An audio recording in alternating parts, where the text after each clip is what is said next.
ನಮಸ್ಕಾರ. ನನ್ನ ಕನ್ನಡ ಕಸ್ತೂರಿಯ ಪ್ರೇಕ್ಷಕ ಬಿಂದುಗಳಿಗೆ ಕೋಟಿ ನಮನ. ಹಾಗೆಯೇ ಇವತ್ತಿನ ವಿಡಿಯೋ ಒಂದು ಸಣ್ಣ ಟಾಪಿಕ್ ಮೇಲೆ ಇರೋದರಿಂದ ಡೈರೆಕ್ಟಾಗಿ ವಿಷಯದ ಮೇಲೆ ಬಂದುಬಿಡ್ತೀನಿ. ಅದಕ್ಕಿಂತ ಮೊದಲು ನನ್ನ ಚಾನಲನ್ನು ಯಾರಾದರೂ ಫಸ್ಟ್ ವಿಸಿಟ್ ಕೊಟ್ಟಿದ್ದರೆ ನನ್ನ ಚಾನಲನ್ನು ಸಬ್ಸ್ಕ್ರೈಬ್ ಮಾಡಿಕೊಂಡು ವಿಡಿಯೋ ನೋಡಿ, ಲೈಕ್ ಮಾಡಿ, ಕಮೆಂಟ್ ಮಾಡಿ ಅಂತ ಹೇಳ್ತಾ, ಹಾಗೆಯೇ ನನ್ನ ಚಾನಲ್ನ ಮೊದಲನೇ ಯಾರಾದರೂ ಸಬ್ಸ್ಕ್ರೈಬ್ ಮಾಡ್ಕೊಂಡಿದ್ದರೆ ಅವರಿಗೆ ವಿಡಿಯೋ ನೋಡ್ಕೋತಾ ಲೈಕ್ ಮಾಡಿ, ಕಮೆಂಟ್ ಮಾಡಿ ಅಂತ ಹೇಳ್ಕೊಂಡು ವಿಡಿಯೋನ ಮಾಡ್ತಾಯಿದ್ದೀನಿ. ಮೊದಲು ಒಂದು ವಿಡಿಯೋ ಇದೆ, ಅದನ್ನು ಪ್ಲೇ ಮಾಡಿ ತೋರಿಸ್ತೀನಿ.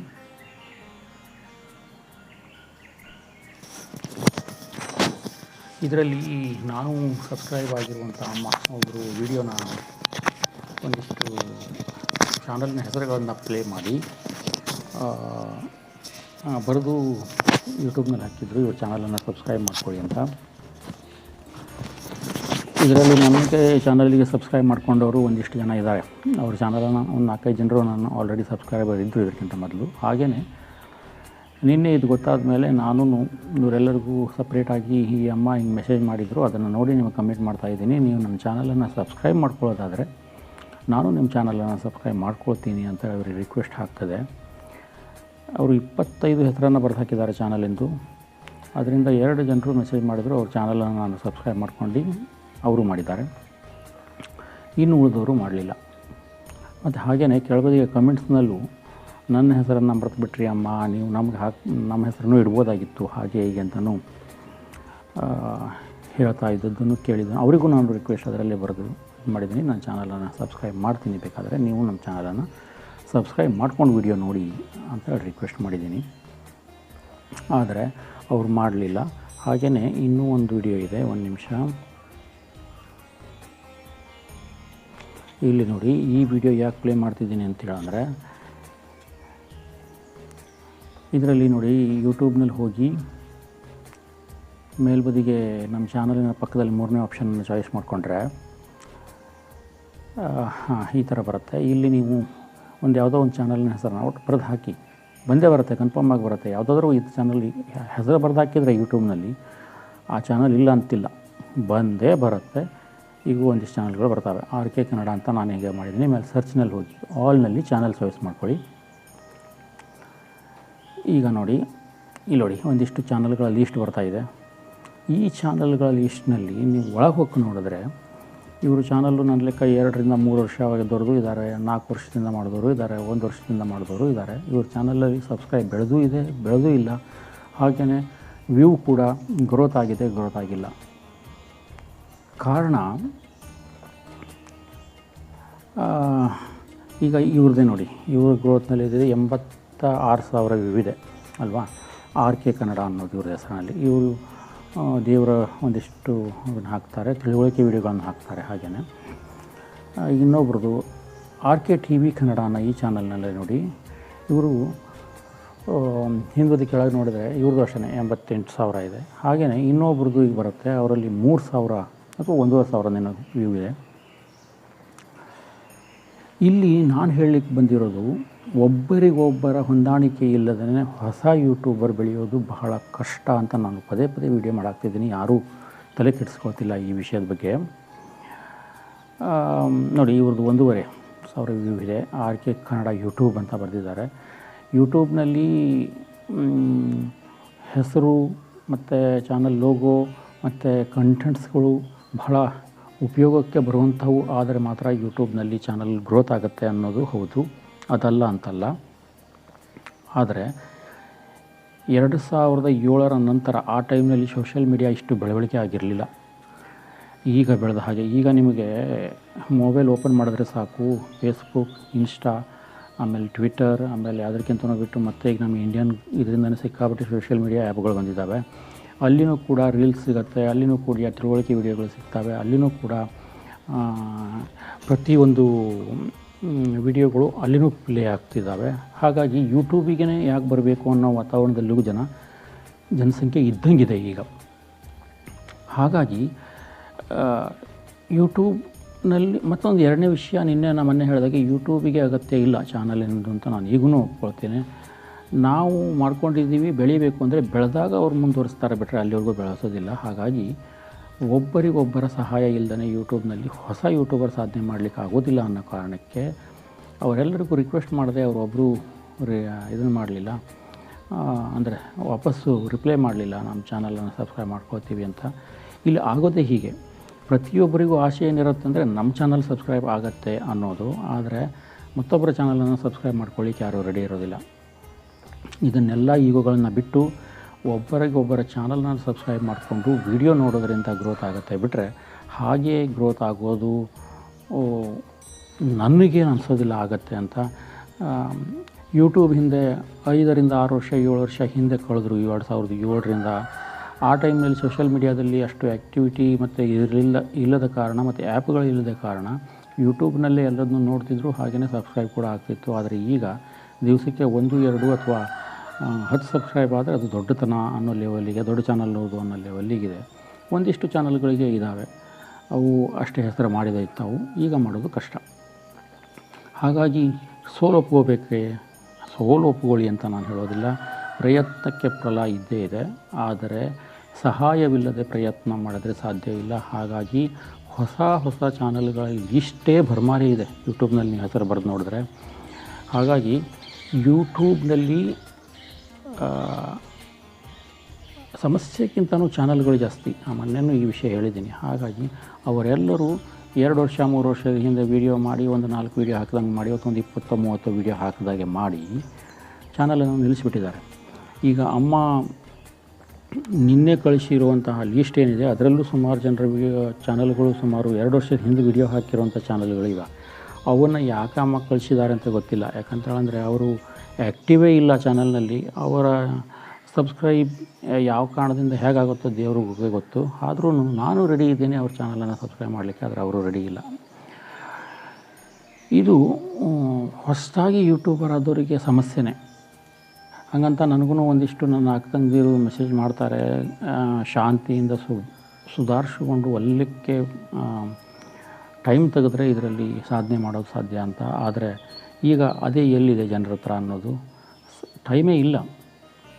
ನೀವು ಬೆಳಗ್ಗಿನಿಂದ ಸಂಜೆವರೆಗೂ ಯೂಟ್ಯೂಬ್ನಲ್ಲಂತೂ ಇರಲಿಕ್ಕಾಗಲ್ಲ. ಕಾರಣ ಅವನಿಗೆನ್ನುವ ಸಮಸ್ಯೆ. ಆ ಸಮಸ್ಯೆಗಳ ಸುರುಮಾಳೆಯಲ್ಲಿ ಉಳಿದಿರೋ ಟೈಮ್ನಲ್ಲಿ 1 ತಾಸು 2 ತಾಸು ಯೂಟ್ಯೂಬಿಗೆ ಕೊಡ್ಬೋದು. ಅದರಲ್ಲೂ ಅಷ್ಟು ಕಷ್ಟಪಟ್ಟು ವೀಡಿಯೋ ಮಾಡಿ ನೋಡಿದಾಗ 10 ವ್ಯೂ 12 ವ್ಯೂ ಬಂದು ಆ ಅರ್ಧ ತಾಸಿನಲ್ಲಿ ಅದರದ್ದು ಇಳಿತ ಕಾಣ್ತಾ ಇದ್ದಾಗ ಅವನಿಗೆ ನಿರಾಶೆ ಭಾಳ ಆಗುತ್ತೆ. ಹಾಗಾಗಿ ಎಲ್ಲರೂ ಒಂದುಗೂಡಿಕೊಂಡು ನಾವು ನಮ್ಮ ಚಾನಲನ್ನು ಗ್ರೋತ್ ಮಾಡಿಕೊಂಡ್ರೆ ಯೂಟ್ಯೂಬ್ ಮಾನಿಟೈಸ್ ಹತ್ರ ಬಂದಾಗ ಮುಂದೆ ಕಳಿಸುತ್ತೆ ಅನ್ನೋದು ನನ್ನ ಆಸೆ. ಹಾಗೆಯೇ ಒಂದಿಷ್ಟು ಜನರು ಲೈವ್ ಮಾಡ್ತಿದ್ದಾರೆ ಇದಕ್ಕಾಗಿ ವ್ಯೂವಿಗೋಸ್ಕರ. ನಾನು ಸುಮಾರು ಜನರ ಚಾನಲ್ನಲ್ಲಿ ಸುಮಾರು ಸಂಜೆ ಟೈಮಲ್ಲಿ ವ್ಯೂವಿಗೆ ಹೋಗ್ತೀನಿ. ಆದರೆ ನಾವು ಲೈವಿಗೆ ಹೋದಾಗ ನಮ್ಮ ಚಾನಲಿಗೆ ಬರೋದು ಕಮ್ಮಿ ಆಗುತ್ತೆ. ಯಾಕಂದರೆ ಕಾರಣ ಅವ್ರದ್ದು ಹೆಣ್ಮಕ್ಳು ಒಂದಿಷ್ಟು ಜನ ಅಡುಗೆ ಕೆಲಸದಲ್ಲಿ ಇರ್ತಾರೆ, ಇನ್ನೊಂದು ಟೈಮ್ನಲ್ಲಿ ಅವ್ರು ಲೈವ್ನಲ್ಲಿ ಇರ್ತಾರೆ. ಹಾಗಾಗಿ ನಮಗೆ ಕೊಡೋದು ಕಷ್ಟ. ಹಾಗಾಗಿ ಎಲ್ಲದನ್ನು ಬಿಟ್ಟು ಇದರಲ್ಲೇ ಇದ್ಕೊಂಡು ಸಾಧನೆ ಮಾಡಲಿಕ್ಕೆ ಹೋಗಿ ಜೀರೋ ಆಗಿ ಯಾವುದಕ್ಕೂ ಇಲ್ದೇ ಹಾಳಾಗೋ ಬದಲಿಗೆ ಒಬ್ಬರಿಗೊಬ್ಬರ ಸಹಾಯ ತೊಗೊಂಡು 1 ಅಥವಾ 1.5 ವರ್ಷದಲ್ಲಿ ಚಾನಲ್ನನ್ನು ಗ್ರೋತ್ ಮಾಡಿಕೊಂಡು ಏನಾದರೂ ಸಾಧನೆ ಮಾಡಲಿಕ್ಕೆ ಪ್ರಯತ್ನ ಪಡಬೇಕು. ಹಾಗಾಗಿ ಈಗೂ ನಾನು ರಿಕ್ವೆಸ್ಟ್ ಮಾಡ್ತಾಯಿದ್ದೀನಿ, ಪ್ರತಿಯೊಬ್ಬ ಹೊಸ ಯೂಟ್ಯೂಬರ್ ಏನು ಮಾಡಿ ಅಂದರೆ ಚಾನಲ್ ಸರ್ಚ್ನಲ್ಲಿ ಹೋಗಿ ಈಗ ರನ್ನಿಂಗ್ನಲ್ಲಿರುವಂಥ ಯಾವ್ಯಾವ ಯೂಟ್ಯೂಬರ್ ಚಾನಲನ್ನು ಮಾಡಿದ್ದಾರೆ ಅವರಿಗೆ ತಮ್ಮ ರಿಕ್ವೆಸ್ಟನ್ನು ಕಳಿಸಿ. ಇದರಿಂದ ನಿಮ್ಮ ಚಾನಲ್ ಸಬ್ಸ್ಕ್ರೈಬ್ ಆಗುತ್ತೆ, ಅವರು ವೀಡಿಯೋನೂ ಕೂಡ ನೋಡ್ತಾರೆ, ಅವರಿಗೂ ಒಂದು ಸಬ್ಸ್ಕ್ರೈಬ್ ಸಿಕ್ಕಂಗೆ ಆಗುತ್ತೆ. ಹಾಗೆಯೇ ಅವರು ನಿಮ್ಮ ಚಾನಲ್ನ ವೀಡಿಯೋ ನೋಡ್ತಾರೆ, ನೀವು ಅವ್ರ ಚಾನಲನ್ನು ವೀಡಿಯೋ ನೋಡಿ. ಇದರಿಂದ ಏನಾಗುತ್ತೆ, ತಾಳ್ಮೇಳ ಹೊಂದ್ಕೊಂಡು ವ್ಯೂ ಸಿಗ್ತಾ ಹೋಗುತ್ತೆ. ಲೈವ್ನಲ್ಲಿ ಏನಾಗುತ್ತೆ, ಒಬ್ಬರು ಅಂದರೆ ನನ್ನ ವೀಡಿಯೋಕ್ಕೆ ಲೈವಿಗೆ ಒಬ್ಬರು ಯಾರೋ ಬಂದು ಕಮೆಂಟ್ಸ್ ಮಾಡಿ ಒಂದು ಅರ್ಧ ತಾಸು ತೆಗೆದು ಮತ್ತೊಂದು 15 ನಿಮಿಷಕ್ಕೆ ಮತ್ತೊಬ್ಬರು ಇದಕ್ಕೆ ಹೋದರೆ ಆ ಲೈವು ಸಕ್ಸಸ್ಫುಲಿ ಆಗೋದಿಲ್ಲ, ಅಲ್ಲಿನೂ ವ್ಯೂ ಸಿಗೋದಿಲ್ಲ. ಕಾರಣ ಈಗ ಯೂಟ್ಯೂಬ್ ಬಹಳಷ್ಟು ಇಂಪಾರ್ಟೆಂಟ್ ಆಗಿರೋಂಥ ಒಂದಿಷ್ಟು ಸಾಧನಗಳನ್ನು ಯೂಸ್ ಮಾಡ್ಕೊಂಡಿದೆ, ಎಲ್ಲ ಬದಿಗೂ ಗೊತ್ತಾಗುತ್ತೆ ಅದಕ್ಕೆ. ಹಾಗಾಗಿ ನೋ ಕಾಪಿರೈಟ್ ಇಲ್ಲದೆ ಇರುವಂಥ ಹಾಡುಗಳನ್ನು ಹಾಕಿ, ವಿಡಿಯೋಗಳನ್ನು ಒಳ್ಳೊಳ್ಳೆಯದು ಕಂಟೆಂಟ್ಸನ್ನು ಹಾಕಿ ವ್ಯೂ ತೊಗೊಂಡು ನಾವು ಚಾನಲನ್ನು ಗ್ರೋತ್ ಮಾಡ್ಕೊಳ್ಳೋದೇ ಉತ್ತಮ ಅಂತ ನನಗನ್ಸೋದು. ಹಾಗಂತ ಲೈವ್ ಹೋಗೋದು ತಪ್ಪು ಅಂತಲ್ಲ, ಅವರವರ ಭಾವನೆಗೆ ಬಿಟ್ಟಿದ್ದು. ಲೈವ್ನಲ್ಲಿ ಆಗುತ್ತೆ, ಆದರೆ ನಮ್ಮ ಚಾನಲ್ಲಿಗೆ ಅದೇ ಟೈಮ್ನಲ್ಲಿ ಬರಬೇಕಲ್ಲ, ಕಮೆಂಟ್ಸ್ಗಳು ಅಥವಾ ಲೈವ್ ನೋಡಲಿಕ್ಕೆ. ಈಗ ನಾನೇ ಮೊನ್ನೆ ಲೈವ್ನಲ್ಲಿ 3/4 ಗಂಟೆ 3 ತಾಸು ಲೈವ್ ವಿಡಿಯೋ ಮಾಡಿದ್ದೀನಿ. ಆ ಲೆಕ್ಕದ ವ್ಯೂ ನನಗೇನು ಸಿಗಲಿಲ್ಲ. 3 ತಾಸು 4 ತಾಸು ಮಾಡಿ 1.5 ತಾಸು ನನಗೆ ವ್ಯೂ ಸಿಕ್ಕಿದೆ. ಏನು ಪ್ರಯೋಜನ ಆಗುತ್ತೆ ಸುಮ್ಮನೆ. ಹಾಗಾಗಿ ಮತ್ತು ಈಗೀಗ ಏನಾಗಿದೆ ಅಂತ ಹೇಳಿದ್ರೆ ವ್ಯೂಗಳನ್ನು ಮಾಡಿಕೊಡ್ತೀವಿ ಮತ್ತು ಸಬ್ಸ್ಕ್ರೈಬರನ್ನು ಮಾಡಿಕೊಡ್ತೀವಿ ಹಾಗೆ ಹೀಗೆ ಅಂಥೇಳಿ ನಮ್ಮ ಆಶಯ ಹಿಂದೆ ಮತ್ತೊಂದು ಆಶಯಗಳು ಜೋತು ಅಂತಾರಲ್ಲ, ಹಾಗಾಗಿದೆ ಪರಿಸ್ಥಿತಿ. ನಾವು ಯೂಟ್ಯೂಬ್ನಲ್ಲಿ ಏನಾದರೂ ಸಾಧನೆ ಮಾಡಬೇಕು ಅಂತ ಹೊಂಟಿದ್ದೀವಿ. ಆದರೆ ಇನ್ನೊಂದಿಷ್ಟು ಜನ ನಮ್ಮ ಆಶೆಗೆ ಗಂಟು ಬಿದ್ದು ನಿಮ್ಮ ಚಾನಲ್ಲಿಗೆ ನಾವು ಸಬ್ಸ್ಕ್ರೈಬ್ ಮಾಡಿಕೊಡ್ತೀವಿ, ವ್ಯೂವನ್ನು ಮಾಡಿಕೊಡ್ತೀವಿ, ಮಾನಿಟೈಸ್ ಮಾಡಿಕೊಡ್ತೀವಿ ಅಂಥೇಳಿ ನಮ್ಮನ್ನು ಹುಡುಕಿ ಮೆಸೇಜ್ ಮಾಡ್ತಾರೆ. ಆದರೆ ನಾವು ಎಷ್ಟೇ ದುಡ್ಡು ಕೊಟ್ಟು ಏನೇ ಮಾಡಿಕೊಂಡ್ರು ಅವರು ಲೈವ್ನಲ್ಲಿರುವಂತಹ ಅಥವಾ ಆ್ಯಕ್ಟಿವ್ ಇರುವಂತಹ ಚಾನಲಿಂದ ಅವರೇನು ನಮಗೇನು ಸಬ್ಸ್ಕ್ರೈಬ್ ಮಾಡಿಕೊಡೋದಿಲ್ಲ ಅಂತ ನನಗನ್ಸುತ್ತೆ. ಒಟ್ಟು ಹೆಸರಿಗೆ ಲೆಕ್ಕಕ್ಕೆ ನಮ್ಮ ಹತ್ರ ಇಷ್ಟು ಸಬ್ಸ್ಕ್ರೈಬ್ ಇದ್ದಾರೆ ಅನ್ನಂಗೆ ಆಗುತ್ತೆ ಬಿಟ್ಟರೆ ಅವರು ವಿಡಿಯೋ ನೋಡೋಂಥ ಸಬ್ಸ್ಕ್ರೈಬರ್ ಆಗಿರೋದಿಲ್ಲ ಅಂತ ನನ್ನದು. ಇದಕ್ಕೆ ನೀವು ಮೋಸ ಹೋಗಬೇಡಿ. ಹಾಗೆಯೇ ವ್ಯೂ ಪಾಸ್ ಮಾಡ್ತಾರೆ ಅಂತಾರೆ, ಮಾಡಿಕೊಟ್ರು ಕೊಡ್ಬೋದು, ಹೇಳಲಿಕ್ಕಾಗಲ್ಲ. ನಾನೇನು ಆ ಥರದ್ದೇನೂ ಪ್ರಯತ್ನ ಪಟ್ಟಿಲ್ಲ. ಆದರೆ ಇದೆಲ್ಲ ಆದಮೇಲೂ ಮೊನಿಟೈಸ್ ಆಗಬೇಕಾಗಿದ್ದು ಯೂಟ್ಯೂಬ್ ಕಡೆಯಿಂದಾನೆ. ಅವರು ಕಡೆಗೆ ಅಲ್ಲಿ ಮೊನಿಟೈಸ್ ತಗೊಂಡಾಗ ಇದು ಏನಾರೋ ರೀತಿ ಗೊತ್ತಾಗಿ ಬೇರೆಯವ್ರ ಕೈಯಿಂದ ನಾವು ವ್ಯೂವನ್ನು ಮಾಡಿಸಿರೋದು ಅಂತ ಗೊತ್ತಾದಾಗ ಆ ಚಾನಲನ್ನು ಮೊನಿಟೈಸ್ ಮಾಡ್ತಾರಾ ಇಲ್ಲೋ ಅನ್ನೋದು ಯಾರಿಗೆ ಗೊತ್ತು. ಇತ್ಲಾಗಿಂದ ಇಲ್ಲಿ ದುಡ್ಡು ಕಳ್ಕೊಳ್ತೀವಿ, ಅಲ್ಲಿ ಚಾನಲು ಮೊನಿಟೈಸ್ ಆಗಲ್ಲ ಅಂದಾಗ ಮತ್ತು ಹಿಂಸೆ. 4ರಿಂದ 5-6 ವರ್ಷ ಪ್ರಯತ್ನಪಟ್ಟು ಆಗೋದಿಲ್ಲ ಅನ್ನೋ ಕಾರಣದಕ್ಕಿಂತನೂ ನಮ್ಮಲ್ಲೇ ಹೊಂದಾಣಿಕೆ ಮಾಡಿಕೊಂಡು ನಾವೇ ಚಾನಲಿನ ವಿಡಿಯೋ ನೋಡ್ಕೊಳ್ತಾ ಒಬ್ಬರಿಗೊಬ್ಬರ ಲೈವಿಗೆ ಬೇಕಾದ್ರೆ ಹೊಂದಾಣಿಕೆ ಮಾಡ್ಕೊಂಡು ಹೋಗ್ಕೊಂಡು ಮಾನಿಟೈಸ್ವರೆಗೂ ತೊಗೊಂಡು ಹೋದ್ಮೇಲೆ ಆಮೇಲೆ ಮಾನಿಟೈಸ್ ಆದಮೇಲೆ ನಮ್ಮ ಕಂಟೆಂಟ್ಸನ್ನು ಒಳ್ಳೆ ಹಾಕ್ಕೊಂಡು ಸ್ವಲ್ಪ ದುಡ್ಡು ಮಾಡ್ಕೊಳ್ಳೋಂಥ ಭಾವನೆಗೆ ನಾವು ಬರಬೇಕು. ಅದನ್ನು ಬಿಟ್ಟು ಈಗೇನಾಗ್ತಿದೆ ಅಂತ ಹೇಳಿದ್ರೆ ಸುಮಾರು ಟೈಮ್ ಪಾಸ್ ಲೆವೆಲ್ಲಿಗೆ ಆಗ್ತಾ ಇದ್ದಂಗೆ ಕಾಣಿಸ್ತಾ ಇದೆ. ಇದೆಲ್ಲದಕ್ಕೂ ಕಾರಣ 2007ರಿಂದ 2024 ಮಧ್ಯೆ ಯೂಟ್ಯೂಬ್ನಲ್ಲಿ ಸಿಕ್ಕಾಪಟ್ಟೆ ಬದಲಾವಣೆಗಳಾಗಿವೆ. ಅವರ ಕಾನೂನುಗಳು ಸಿಕ್ಕಾಪಟ್ಟೆ ಚೇಂಜ್ ಆಗಿವೆ. ಅವರೇನು ತಮ್ಮಲ್ಲೇನು ಬದಲಾವಣೆ ಮಾಡ್ಕೊಳ್ಳೋದಿಲ್ಲ, ಬೇಕಾಗಿದ್ದನ್ನು ಹೇಳ್ತಾರೆ, ಸುಮ್ಮನಾಗ್ತಾರೆ. ಅದನ್ನೇ ನಾವು ಹೊಂದ್ಕೊಳ್ಬೇಕು. ನೋಡಿ, ನಾನು ನನ್ನ ಕಡೆಯಿಂದ ನಿಮಗೆ ಸಬ್ಸ್ಕ್ರೈಬ್ ಮಾಡ್ಕೊಳ್ಬೇಕು ಅನ್ನೋದಾದರೆ ಒಂದು ದಾರಿ, ಹೊಸಬರನ್ನು ಹುಡುಕಿ ಮತ್ತು ಏನಾದರೂ ಸಾಧನೆ ಮಾಡ್ತೀವಿ ಅನ್ನೋಂತಹ ಸಬ್ಸ್ಕ್ರೈಬರನ್ನು ಹುಡ್ಕೊಂಡು ಅವರಿಗೆ ಮೆಸೇಜ್ ಮಾಡಿ ಚಾನಲನ್ನು ಸಬ್ಸ್ಕ್ರೈಬ್ ಮಾಡ್ಕೊಳ್ಬೋದು. ಅದನ್ನು ಬಿಟ್ಟರೆ ಎರಡನೇದು ವ್ಯೂನು ಕೂಡ ಅವರಿಗೇ ರಿಕ್ವೆಸ್ಟ್ ಮಾಡ್ಬೋದು. ನೀವು ನಮ್ಮ ಚಾನಲನ್ನು ನೋಡಿ, ನಾನು ನಿಮ್ಮ ಚಾನಲನ್ನು ನೋಡಿ ವಿಡಿಯೋ ನೋಡ್ತೀನಿ ಅಂತ ಹೇಳ್ಕೊಂಡು ಮಾಡ್ಕೊಳ್ಬೋದು. ಇನ್ನು ಮೂರನೇದು, ನಾನೇನು ವಿಡಿಯೋ ಪ್ಲೇ ಮಾಡ್ತೀನಿ ನಿಮಗೆ, ಆ ವಿಡಿಯೋದಲ್ಲಿ ಹೇಗೆ ಹೋಗಬೇಕು ಅಂತ ಹೇಳಿದ್ದೀನಿ, ಅಲ್ಲಿ ಹೋಗಿ ಒಂದಿಷ್ಟು ಯಾವುದೇ ಹೆಸರನ್ನು ಬರೆದು ಹಾಕಿ ನೀವು ಈಗ ಮಾಡಿದಿರೋಂಥ ಹತ್ತಿರದಲ್ಲಿ ನಿನ್ನೆಯಿಂದ ಹಿಡಿದು ಈ ಕ್ಷಣದಿಂದ ಹಿಡ್ಕೊಂಡು ಸುಮಾರು 5 ವರ್ಷದ ಹಿಂದಿನ ಚಾನಲ್ ಎಲ್ಲವೂ ಅಲ್ಲಿ ಪ್ಲೇ ಆಗಿ ತೋರಿಸ್ತವೆ. ಅವರ ಚಾನಲ್ನಲ್ಲಿ ಹೋಗಿ ಕಮ್ಯುನಿಟಿ ಪೋಸ್ಟ್ ಮಾಡೋದಲ್ಲಿ ಒಂದು ಮೆಸೇಜನ್ನು ಬರೆದು ಹಾಕಿ ಹೀಗಿದೆ ಅಂತ.